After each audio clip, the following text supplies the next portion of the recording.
이럴 때 리더가 특히 좀 잘해야 된다. 뭘 잘해야 될까요? 리더들이 가지고 있는 약간 고정관념이나 편견 같은 게 새로운 기술이 들어오게 되면 일단은 바로 받아들이지 않는 경우들이 많은데 팀원들이 AI를 너무 잘 쓰니까 나도 한번 써보겠다 싶어가지고 챗GPT에 들어가서 입력을 해요. 2026년도 사업 계획을 짜줘 라고만 치고 엔터를 친단 말이에요. 그러면 뻔한 이야기가 나오는 거죠. 그러면서 이렇게 생각을 해요. 뭐야 별거 없네. 아니 요즘 AI가 대세라더니 뭐가 잘못된 거죠? 유료를 결제해주면 되는 거 아니었나요? 안녕하세요. 전 세계 화제의 책과 저자를 깊이 있게 들여다보는 시간 스텔라의 북인사이트 스텔라입니다. 최근이죠. 지난 1월 스위스 다보스에서 열린 세계 경제 포럼에 전 세계 리더들이 모여서 주목을 받았습니다. 샘 알트먼, 일론 머스크 같은 글로벌 빅테크 리더들, 사회 각계 리더들까지 역대 최대 규모인 3,000명이 넘는 리더들이 모였다고 하죠. 그리고 이렇게 많은 리더들이 모였던 중요한 이유 중 하나가 바로 AI였고요. 이 AI로 많은 게 빠르게 바뀌어가는 상황인데 우리도 가만히 있을 수 없겠죠.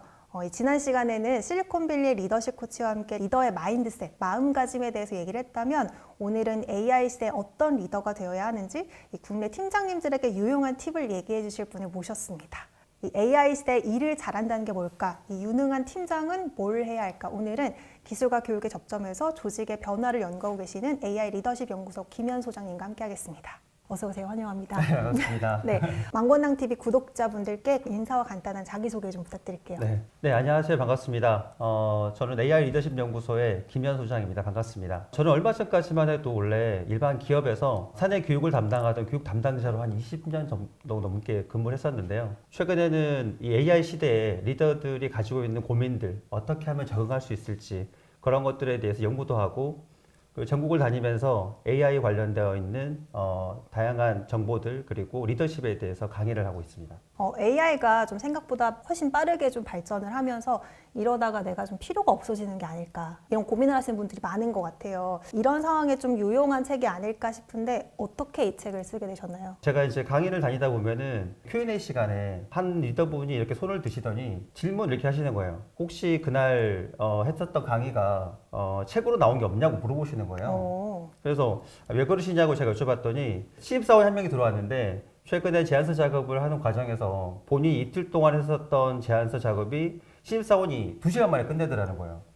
그걸 보고 굉장히 놀라면서 이제 본인이 혹시라도 필요없는 존재가 되지 않을까라는 거에 대해서 걱정을 하면서 공부를 하기 시작을 했는데 그날도 굉장히 이제 열심히 수업을 듣기도 했었고 끝나고 나서 혹시라도 그런 게 책으로 있으면 복습을 하겠다라고 말씀을 하신 거예요. 아마 그게 계기가 된 것 같은데 같은 고민을 갖고 계시는 리더분들이 이 책을 통해 가지고 조금은 더 성장할 수 있는 그런 바람에서 이 책에다가 그런 내용들을 좀 담았습니다. 그럼 실제로 현장에서 있었던 고민이 진짜 담긴 책이네요. 네, 맞습니다.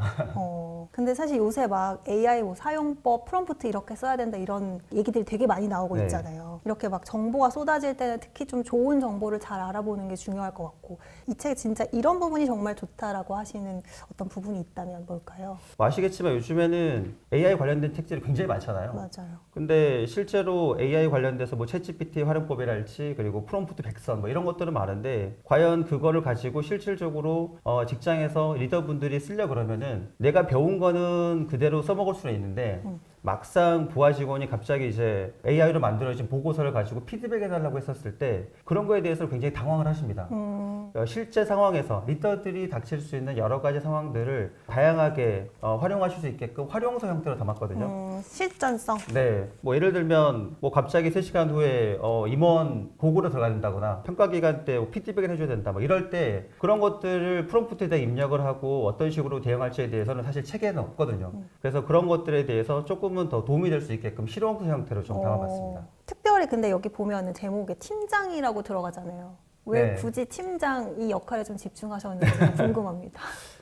AI를 통해 가지고 만들어지는 여러 가지 그런 상황들에 대해서 조직에서 AI를 잘 쓸 수 있게끔 분위기를 만들어 준다거나 그리고 코치를 해준다거나 그리고 다양한 의사결정이나 아니면 갈등 조정 같은 경우에는 리더분들만 할 수가 있거든요. 그렇기 때문에 그런 리더가 중심이 돼서 AI를 잘 활용을 하게 되면은 조직에서 훨씬 더 성장할 수 있는 기틀이 되지 않을까 생각을 했습니다.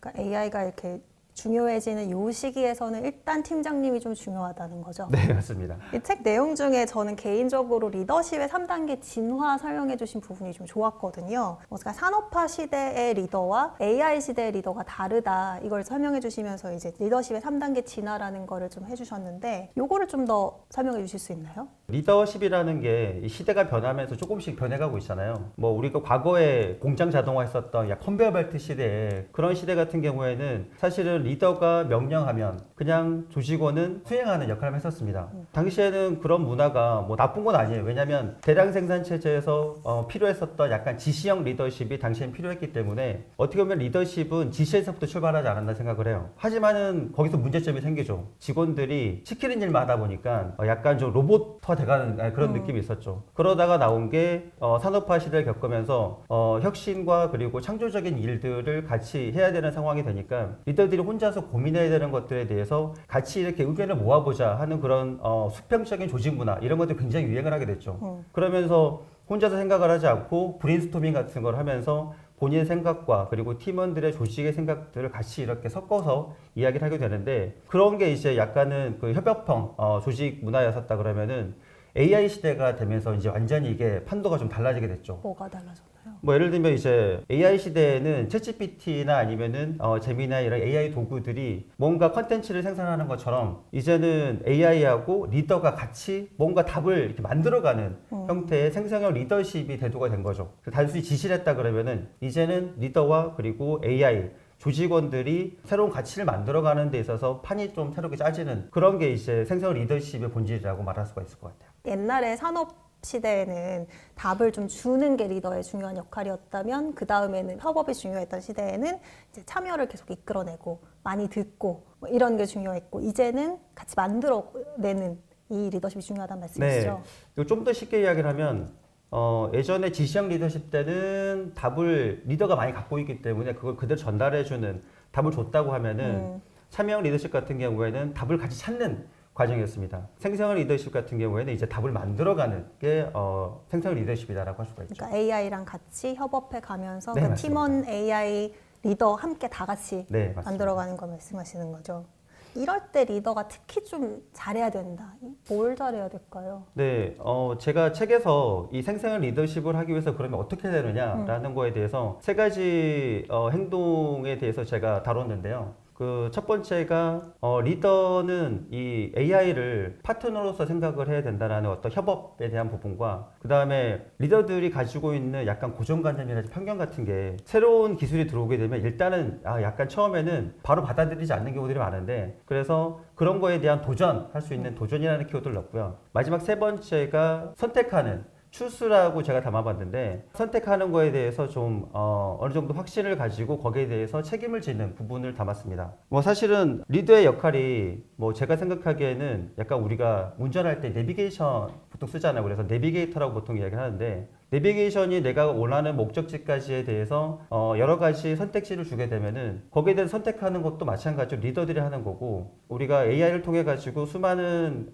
질문을 통해 가지고 나오는 결과들이 이게 선택해야 되는 게 맞습니다. 특히 요즘에 AI를 활용하시게 되면 선택하라고 많이 나와요. 다양한 그 답을 주게 되면은 거기에서 어떤 걸 선택하겠느냐라고 이야기를 해서 선택을 하면은 그 다음에 또 뭔가 선택을 하는 거예요. 그러면 그전에는 분명히 AI가 답을 준다라고 되어 있고 그리고 답을 생성했는데도 불구하고 결과적으로 선택하는 거는 리더의 역할이고 그 맥락 자체가 우리 조직에 맞는지 이 상황에 맞는지에 대해서 리더만이 할 수 있는 역할이라고 저는 생각을 합니다. 현장에서 계속 리더들을 만나시잖아요. 저자님이 보시기에는 이 현장에 있는 리더분들이 좀 지금 그래도 AI 변화와 함께 좀 잘하고 계시는 편이세요? 아니면 조금 이거 너무 어렵다 이런 얘기가 많이 나오나요?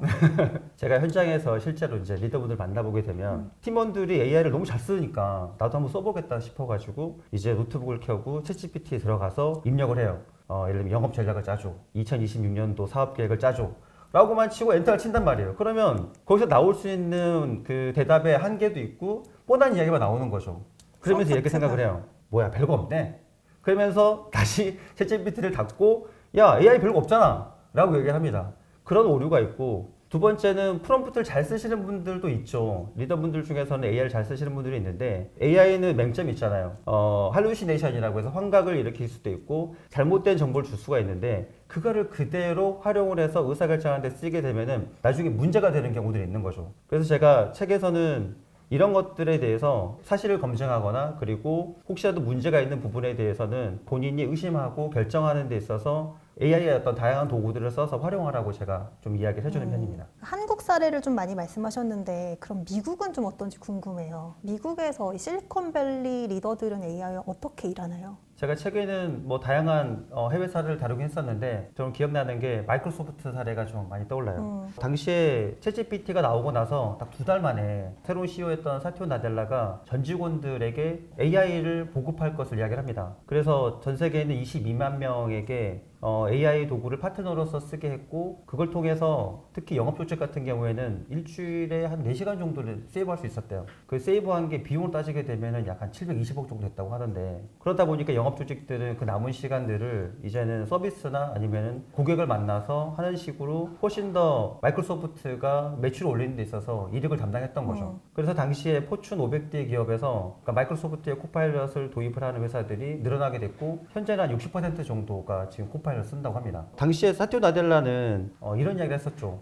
AI는 단순한 도구가 아니라 인간의 창의성을 확장시키는 어떤 그런 파트너다라고 이야기를 합니다. 그리고 아까 실리콘밸리에 있는 대부분의 이제 리더분들이나 아니면 테크 기업의 사람들은 어떻게 요즘에 AI 활용하는지를 물어보셨는데 제가 최근에 이제 그런 기사나 아니면 통계 자료를 보게 되면 실리콘밸리에 있는 분들도 요즘에는 에이전트 역할들을 AI가 많이 하게 되는데 그러니까 우리가 영화 아이언맨의 자비스 같은 그런 비서 역할들을 좀 많이 시키고 있고 그리고 새로운 기술들에 대해서 실험해주고 검증해줄 수 있는 용도로 많이 활용을 하고 있다고 합니다. 제가 이 책을 봤을 때는 실제로 직장에서 어떻게 하면 좋을지 이렇게 실전 팁을 좀 제시를 해준다라는 점이 이 책의 좀 장점이었던 것 같아요. 그래서 제가 이제 주변 팀장님들한테 좀 여쭤봤거든요. 어떤 게 고민인지. 그래서 제가 네. 가상으로 좀 사연을 좀 만들어봤습니다. 그래서 그 사연을 듣고 솔루션을 좀 제시를 해주세요.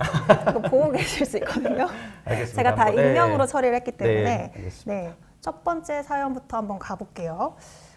경쟁 회사들에서도 다들 AI를 도입한다고 하니까 뒤처지면 안 될 것 같아서 큰맘 먹고 팀원들한테 유료 AI를 결제를 해줬습니다. 근데 전이랑 퀄리티 크게 차이가 없는 거예요. 그래서 물어봤죠. 이게 어떻게 된 거냐? 그랬더니 이런 얘기를 합니다. 답을 빨리 해주니까 처음엔 편했어요. 근데 하반기 영업 전략 보고서를 써줘 이렇게 시키니까 어디서 본 것 같은 뻔한 소리만 하더라고요. 게다가 어떤 부분은 AI가 내용을 진짜처럼 거짓인데 진짜처럼 만들어냈더라고요. 그래서 제가 내용을 알았기에 망정이지 실수할까 봐 다시 구글 검색을 해서 조사를 했죠. 그래도 AI가 자료 찾아주는 건 더 빠르던데 그래도 전보다 낫지는 않나요? 했더니 이제 팀장님의 고민이 아니 요즘 AI가 대세라더니 뭐가 잘못된 거죠? 유료 결제해주면 되는 거 아니었나요? 라는 사연을 주셨어요. 뭐가 문제입니까? 네.